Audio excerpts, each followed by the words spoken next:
semuanya, selamat datang di segmen terbaru kita yang kita kali ini akan debat persetan dengan debat materinya benar atau tidak, argumennya benar atau tidak. Kita keluarkan saja isi unek-unek kita di sini. Di sini kita kasih wadah untuk followers dan admin yang merasa dirinya paling benar dengan egonya. Kita kasih wadah di sini. Jadi kita enjoy aja, ya nonton jangan baper karena ini semuanya atas nama pribadi, tidak mewakili suatu kelompok. Entah oleh atau ya begitu kira-kira. Kita mulai. Dan topik pembahasan episode pertama kita kali ini adalah parkir bus. Oke, kemarin WBA kurang lebih main parkir bus, MU buntu lagi, dan itu semuanya terus berulang. Solusinya apa, Bang Dika? Solusi parkir bus ganti pelatih. Jelas, karena menurut gue Ole belum punya taktik atau jam terbang tinggi melawan tim-tim parkir bus. Belum pernah berhasil menurut gue memecahkan itu. Jadi saran dari gue ganti pelatih. Entah Ganti siapapun pelatih. itu. Entah siapapun yang intinya punya taktik di saat buntu. Punya taktik di saat buntu. Oke, pelatih siapa kira-kira? Ya. Kalau gua melihat track record ya Diego Simeone. Diego sih. Karena di tahun 2014 dia sendiri aja main parkir bus juga. Gimana? Di tahun 2014 dia menerapkan parkir bus lawan Chelsea di leg pertama. Di leg kedua Chelsea menerapkan parkir bus, Jose Mourinho saat itu pelatihnya. Dan Diego Simeone berhasil menghancurkan parkir bus Jose Mourinho dengan skor 3-1 kalau nggak salah. Oke, jadi busnya si Simeone lebih bagus lah ya. Ya. Haryanto kalau ya. Untuk memecahkan solusi parkir bus, gue lebih ke Diego Simeone. Cuma kalau untuk hal lain di luar itu, pelatih siapa saya menurut fans lah. Oke, Bang Ongki, Simeone apakah pilihan yang bagus? Enggak lah. Enggak. Kenapa enggak? Kan Simeone kan dia di Atletico kan dia permainannya kan mainnya kan pakai formasi 4-4-2 kan. 4-4-2 biasa, enggak 4-4-2 diamond kan. Jadi dia kan punya sayap yang cepat banget kan. Jadi sama aja kan dia berarti dia mainnya nunggu kan. Ini kan permasalahannya buat lawan yang defense-nya pakai bus kayak gitu kan. Jadi kan nggak main nunggu. Kalau Simeone kan di Atletico kan dia mainnya nunggu. Jadi nggak masuk akal lah kalau misalnya Simeone yang didatangkan untuk menyelesaikan permasalahan parkir bus ini. Enggak sih. Enggak ya. Kira-kira apa solusinya kalau bukan ganti pelatih? Kan kalau depannya lawan parkir bus kayak gitu kan butuh banyak pemain kreatif kan, kayak Bruno kayak gitu kan.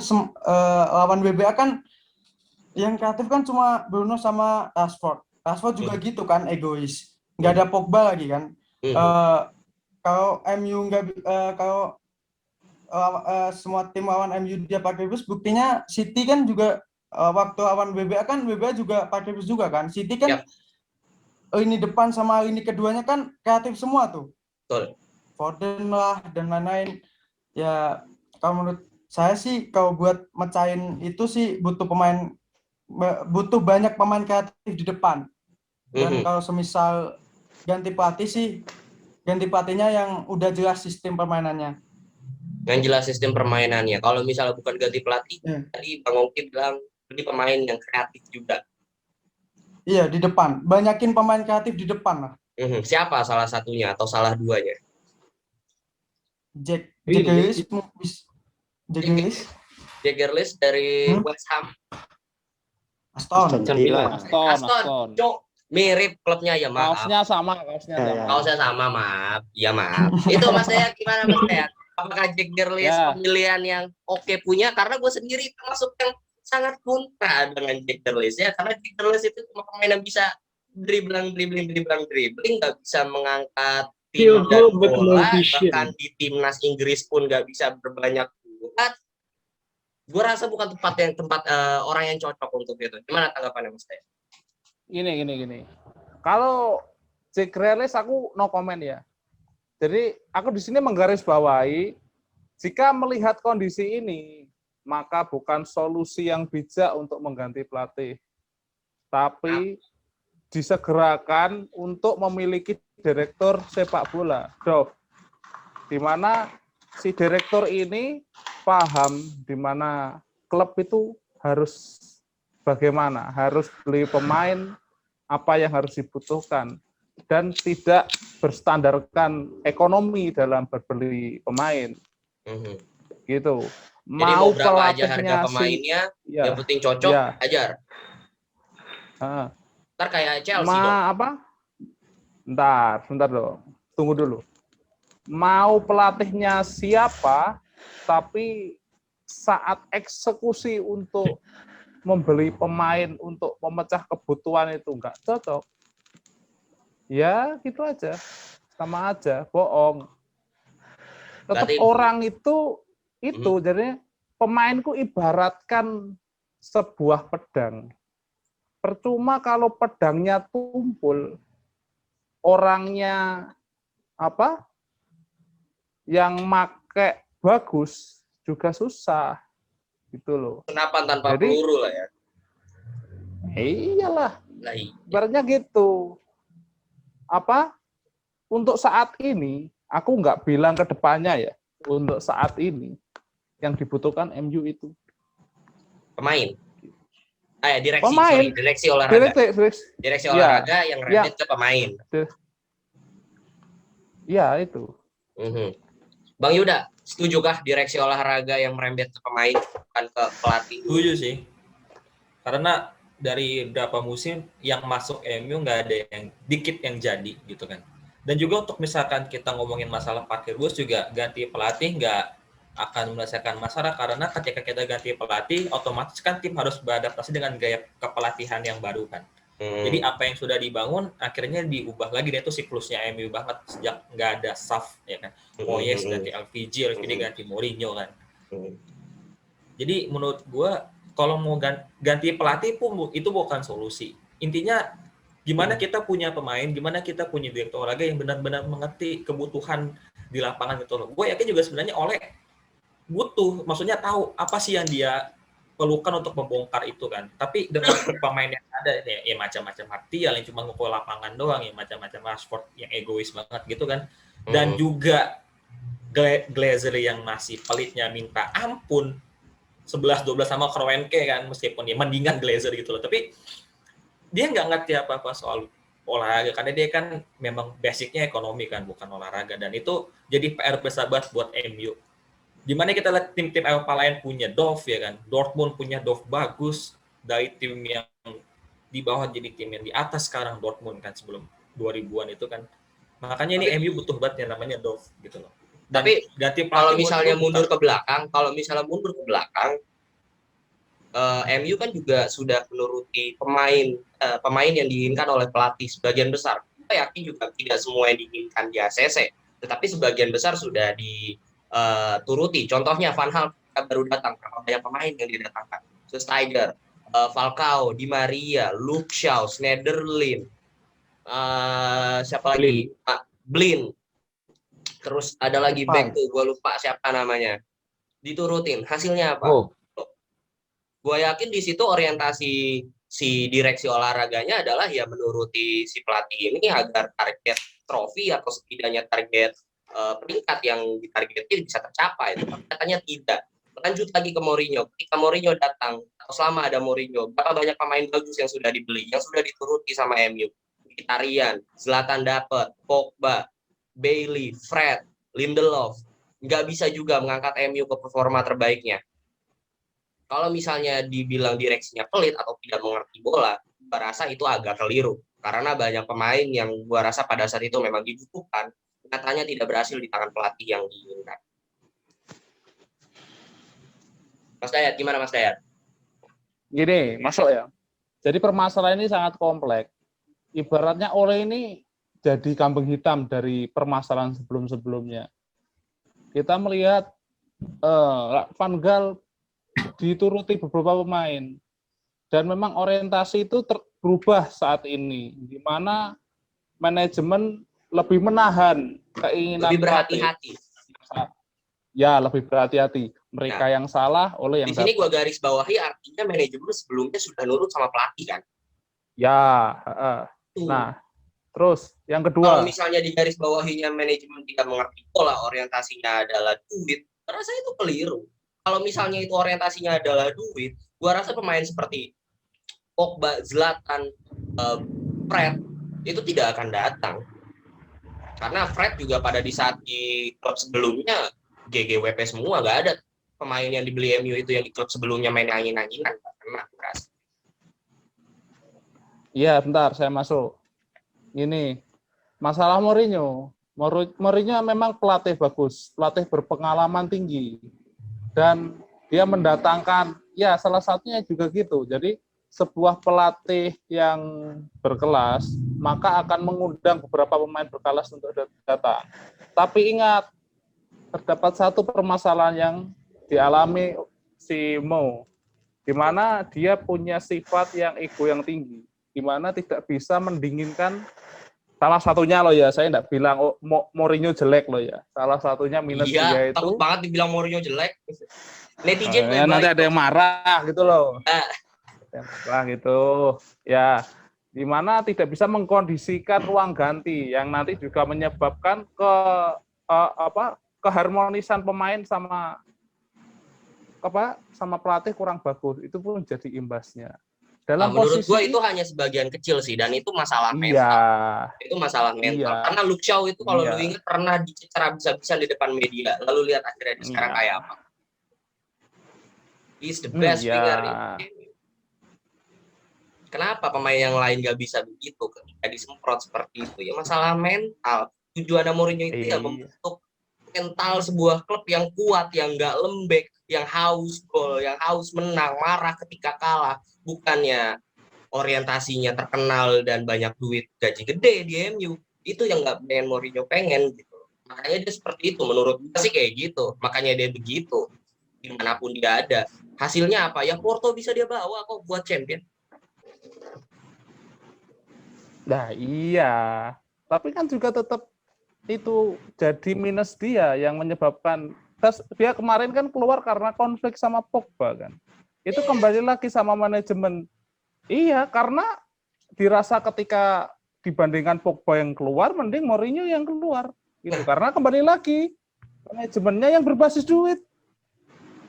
Enggak juga menurut gua, Bang. Gitu, dari hasilnya Pogba waktu zamannya dilatih Mourinho itu dia sudah sangat santer beritanya untuk pindah ke Real Madrid.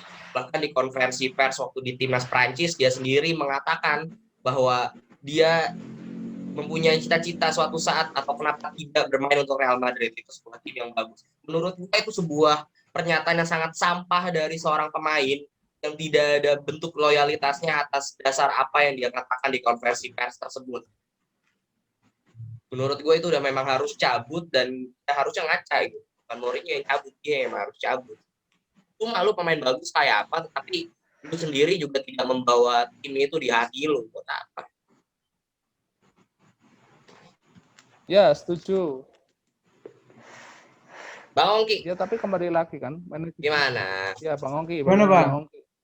Gimana? Sorry ya, asik sendiri berdebat. Gimana Bang Ongki?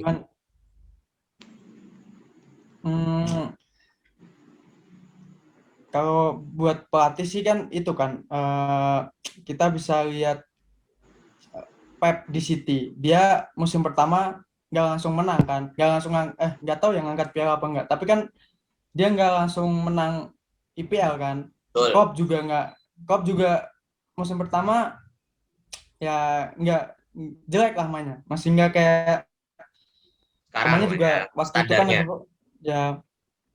Dan Ole ini kan dikasih kesempatan udah jalan berapa nih, 2 tahun setengah ya.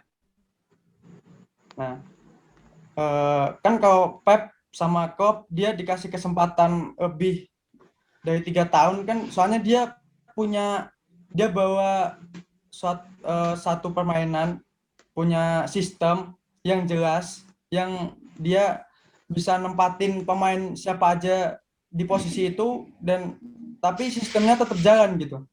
Dan MU di bawah Ole dia nggak kayak gitu. Jadi meskipun Ole tuh menurut gue dia bisa ngangkat mental pemain, tapi dia kalau buat permainan masih belum sih. Jadi dia kalau nggak pasang Bruno di tengah kan, semisal pasang Van de Beek, buktinya juga permainannya nggak jalan gitu, nggak bisa cetak gol juga. Ya. Gitu Lagi sih, juga jadi kalau kayak- misalnya kita berposisi pelatih tersebut baru datang, kondisi klub seperti apa, jelas MU dan City itu kurang lebih menurut gua berada di posisi yang sama. Pep datang di posisi City sedang terpuruk, tapi bukan berada di bawah levelnya Liverpool atau tidak berada di bawah levelnya MU. Pep yang di situ akhirnya mempunyai, memang dasarnya Pep bagus, akhirnya nggak butuh waktu lama, musim berikutnya sudah bisa meraih trofi. Liverpool kenapa baru sekarang meraih trofi? Posisinya pada saat Klopp datang itu lebih hancur dari keadaan MU sekarang, makanya prosesnya lebih lama. Makanya sekarang baru jadi. Ketika datang MU posisinya kurang lebih sama itu kayak City, atau bahkan levelnya udah sama pada saat Liverpool pada saat itu, sudah selevel lah MU sama Liverpool pada saat itu. Tetapi Ole nggak bisa mengangkat tim itu untuk lebih cepat meraih trofi dibandingkan Pep atau Klopp. Yang Klopp sekarang bahkan sudah meraih hasilnya, Liga Champions dan Premier League. Jadi kalau menurut gue memang dasarnya ya pelatihnya harus diganti, bukan manajemen atau apapun yang diganti. Karena gue rasa Ed juga sudah banyak belajar dari pelatih-pelatih sebelumnya, direksi olahraganya pun juga gue rasa belajar. Tidak mungkin direksi olahraga sekelas MU tidak mengerti bola, tidak mengerti kebutuhan pelatih, hanya mengerti ekonomi. Menurut gue itu hanya rumor yang dibesar-besarkan sama media lah, yang menjadi alibi kenapa MU sekarang nggak angkat-angkat trofi. Bang Yuda gimana Bang Yuda? Sebenarnya gini, dikatakan Glazer beradaptasi uang adalah ketika karena banyak omongan dari pelatih-pelatih yang keluar dari MU, mereka bilang kalau apa yang didatangkan manajemen adalah opsi keempat ataupun kelima dari apa yang diinginkan oleh pelatih kan. Oke lah, Zlatan datang, Lukaku datang, Sanchez datang, tapi kita harus lihat nilai jualnya Zlatan itu apa sih. Zlatan pemain AC Milan, Juventus, Inter Milan, bahkan Barcelona kan. Meskipun sebelumnya dia hanya main di PSG, tapi nilai jual Zlatan itu masih tinggi. Betul. Dan MU adalah basis fans yang dan gratis, dan MU adalah basis fans terbesar gitu kan ada.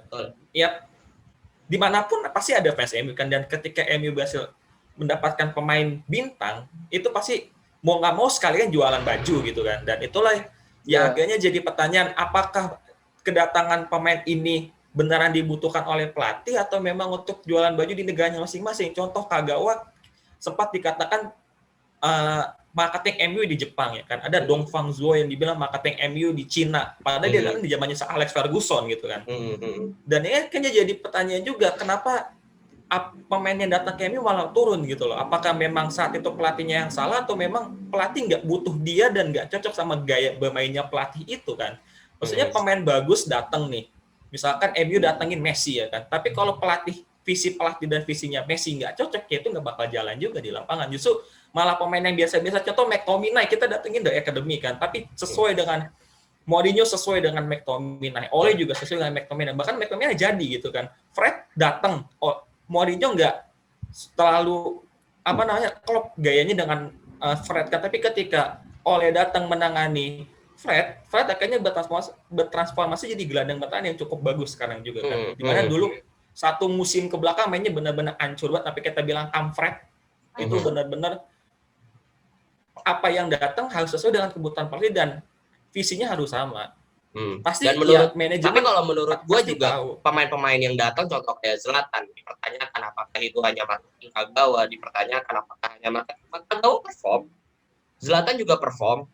Keuntungan di luar pemain itu datang menurut saya hanya bonus gitu loh. Menurut gue MU itu targetnya udah bukan dari fans lagi kok, udah bukan punya target merchandise terjual berapa atau berapa, itu udah bukan jadi target utama MU. MU udah nggak kekurangan duit, merchandise itu bukan pemasukan utama dari MU, peringkat kedua atau ketiga merchandise itu. Tetapi ya dengan adanya pemain itu bisa mengangkat ekonomi MU itu kan bonus. Kecuali pemain bintang yang datang tersebut ternyata tidak perform di MU. Ternyata tidak sesuai ekspektasi. Sejauh ini pemain-pemain yang seperti itu cuma Sanchez saja. Dari Zlatan, dari Pogba, dari Lukaku, dari siapa lagi? Ya itu sepertinya. Atau bahkan Maguire, apakah Maguire datangin mahal-mahal cuma untuk marketing? Kan tidak.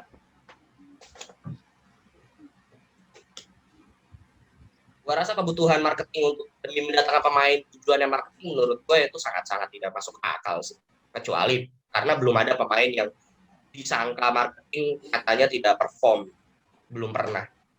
Pogba dibilangnya cuma marketing sampai sekarang perform kok, kan dibutuhkan sekarang. Memang pelatih kalau buat Bang Dayat, Bang Dayat, Bang Dika, halo, Ya, Bang Dika. tapi ini tetap harus digarisbawahi. Iya. Pelatih. Kalau dibilang pemain yang kalau menurut abang-abang sekalian, kemungkinan besar salah manajemen. Kalau berharap untuk beli ini, beli itu, kayaknya hal yang sulit dengan manajemen United yang sekarang. Hal yang paling masuk akal untuk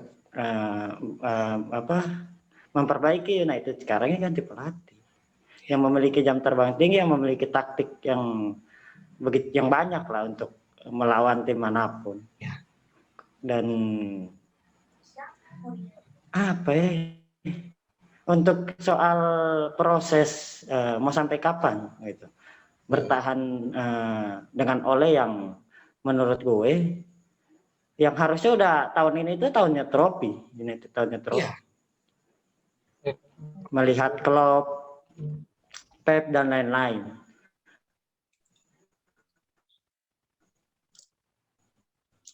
Kalau Klopp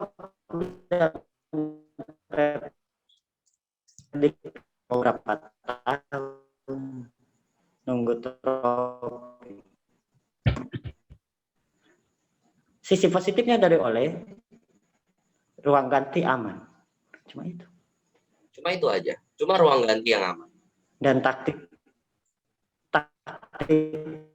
melawan taktik terbuka itu juga gue rasa ini masih butuh pengalaman baru ya. Melatih dimanapun udah banyak pengalaman, lu balik ke MU gue rasa jadi SAF ya. Kalau orang oleh stay membutuhkan SAF versi sekarang, cari dulu jam terbang baru kembali ke United. Kasih banyak dulu taktik, perbanyak itu taktik. Balik lagi ke sini. Naikin mental, moral dan lain-lain, baru balik lagi ke sini. Jadi belum waktunya sekarang. Belum waktunya kalau menurut gue. Iya, sama. Maksud saya juga kayak gitu. Bang Arya, gimana Bang Arya? Gimana ya? Jadi yang penting situasi pemainnya juga oke sama pelatih, daripada pemain nggak oke sama pelatih kayak kasus Pogba sama Mourinho itu udah parah banget sih. Sampai ada video yang bocor kalau kayak ngomongin apa gitu, Pogba benar-benar nggak suka sama Mourinho sampai pura-pura cedera atau apa gitu, absen itu. Ya, jadi bener sih pelatih itu benar-benar mantap. Berarti ya, sekarang, tapi Ole memang bisa mengkondisikan ruang ganti. Ya, berarti tujuan manajemen MU sekarang adalah membangun rumah tangga yang harmonis, bukan trofi. Harusnya udah itu. Harus. FA lah FA. FA buat apa? Ingin Arsenal. Ingin Arsenal. Oke, Bang Ongki, close statement-nya Bang Ongki soal parkir bus ini, apakah direksi, transfer pemain atau ganti pelatih? Ya buat Ole ya khususnya ya. Jadi dia kan punya sistemnya dia sendiri kan, nggak kayak sistemnya Pep, nggak kayak sistemnya Klopp. Dia punya sistem ngandelin skill individu pemain. Dan sistem ini nggak tahu juga kan, jadi makanya saya bilang Ole masih bisa lah, dia dikasih kesempatan setahun lagi. Jadi tahun depan tuh kayak pembuktian sistemnya Ole yang kayak gini tuh jalan nggak, apalagi dia di musim panas ini dia beli siapa kan juga nggak tahu juga. Jadi ya kalau buat setahun ke depan masih bisa dikasih kesempatan lah. Jadi sistemnya dia yang kayak gini bisa jalan nggak, bisa ngasih taufik nggak buat MU gitu. Berarti untuk Bang Ongki setahun lagi kita tahan dulu buka puasanya. Kalau masih nggak buat buka puasa juga, pecat. Jadi gitu. Ya. Terlalu sayang sama Ole sampai bilang pecat aja sulit.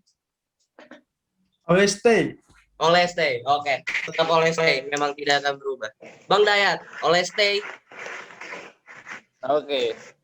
Ya, untuk kasus ini yang wajib bertanggung jawab pertama manajemen, di mana manajemen yang membuat permasalahan ini semakin menjadi-jadi. Yang kedua, kita wajib punya direktur sepak bola yang bisa tahu pemain apa yang harus dibutuhkan MU dalam kondisi yang saat ini. Yang ketiga, saya kurang setuju untuk saat ini, sekarang lah ya, untuk sekarang. Iya. Cari orang klarifikasinya ditekankan sekali. Saya masih percaya Ole sampai akhir musim nanti. Akhir musim, nggak pakai tambah 1 tahun, nggak pakai extend. Tidak. Nggak. Aman, tidak. Jadinya ada syaratnya. Apa Syarat Ole lanjut, sabar. Sampai akhir musim. Bagaimana menilai Ole out atau tidak? Kalau dia mau stay, syaratnya minimal Liga Inggris peringkat kedua dan dapat piala, apakah itu FA Cup, apakah Europa League. Gitu. Kalau enggak, out. Kalau enggak cabut, udah. Pokoknya peringkat kedua dan harus ada plus trofi juara. kalau misalnya masih mau extend. Oke, Bang Arya, gimana Bang Arya? Extend 1 tahun atau ini kesempatan musim terakhir atau ada hal lain yang harus dibenahi?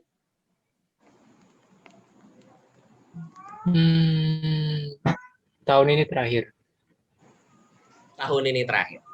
Kalau UEL nggak dapat tahun ini terakhir. Cuma dia itu punya prospek jangka panjang. Jadi kayak gimana gitu. Jadi gimana gitu ya? Kalau dia out, prospeknya gagal.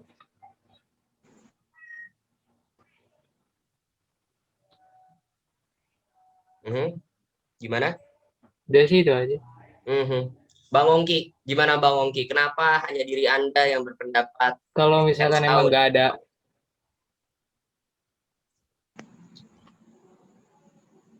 Bang Ya Ongki. lanjut, Mas Arya lanjut. Gimana? Ya.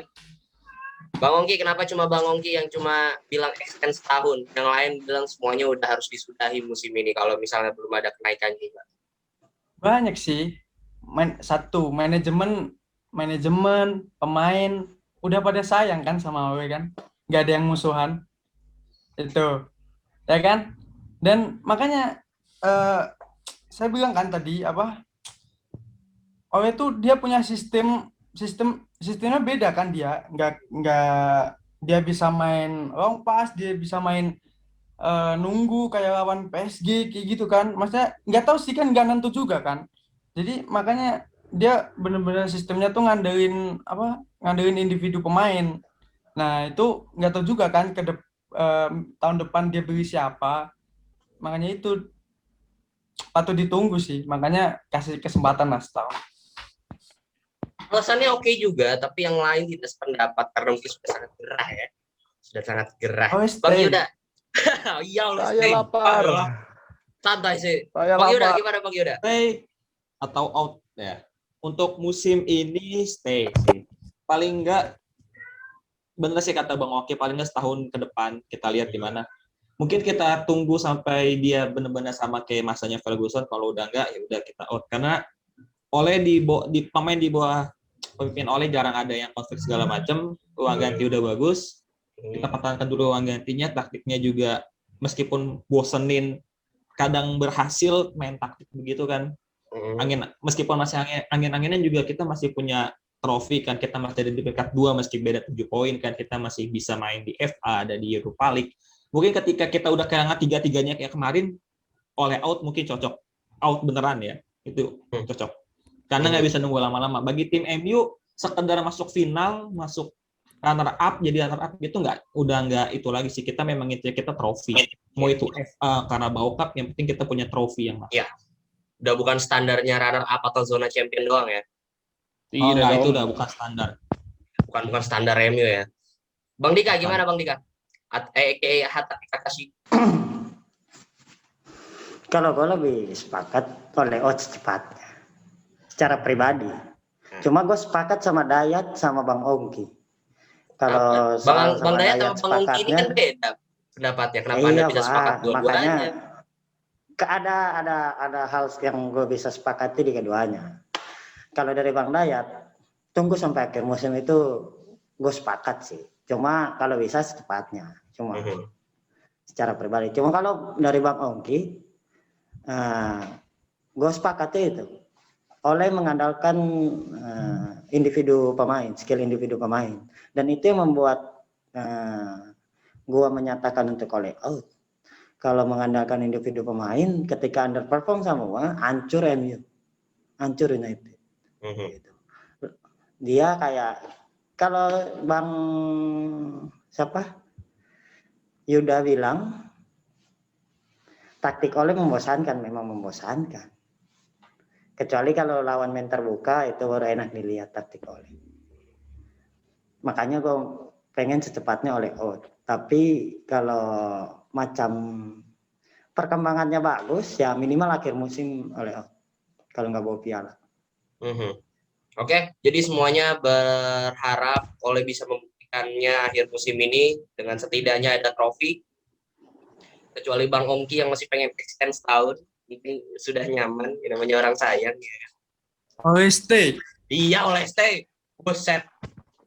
Semua saya Oleh kayaknya ya. Oke, terima kasih semuanya yang sudah bergabung untuk debat kali ini.